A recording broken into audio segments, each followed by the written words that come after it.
From the guy who made the first few episodes of The Walking Dead comes a film so quietly hopeful, deliberately paced, and unassuming, it totally bombed in theaters because everyone went to see Speed instead. What even is a Shawshank Redemption? Sounds like a Southern wrestler's finishing move. And look at this. Oh my God. Come on. The Shawshank Redemption. Check out number 1 on IMDb's top 250 films list, because the users on that site have barely seen 250 films between them. That's nevertheless a masterpiece that gave dudes everywhere permission to cry their eyes out, and lets every tough guy pretend they'd do time with the quiet dignity of Andy Dufresne, when in reality, they'd be the first fish to crack, then narc on red for a pack of cigs. Officer, that kindly old man tried to give me a rock hammer. I think he's gang affiliated. You gotta get me out of here.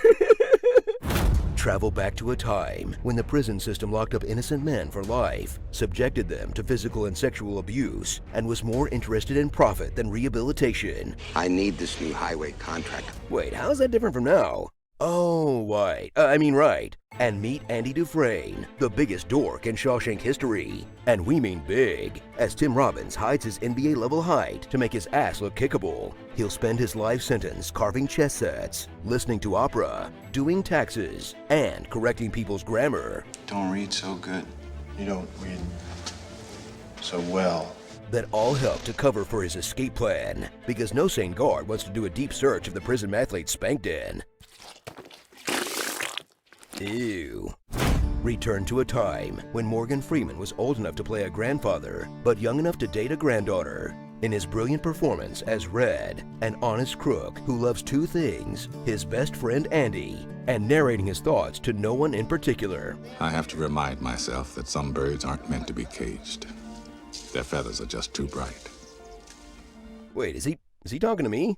Oh, cool, Red.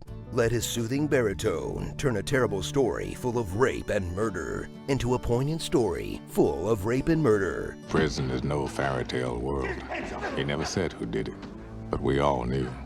That ends up feeling like a Greek tragedy told entirely through ASMR videos. I hope I can make it across the border. I hope to see my friend and shake his hand. I hope the Pacific is as blue as it has been in my dreams.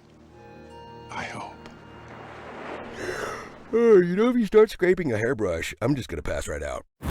So dive back into the septic tank for this classic saga of one film's quest to win an Oscar, only to lose out to Forrest Gump.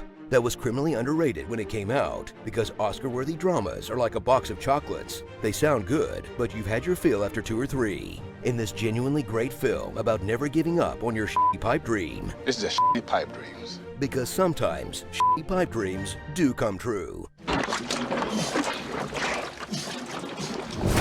Starring #Dufresne the Police, Morgan Not Freeman, Norton Futilities, Hillbilly Felony, Put Your Hand on That Wall, Arthur Conzarelli, Brooks and Dunn, and after the COVID restrictions get lifted,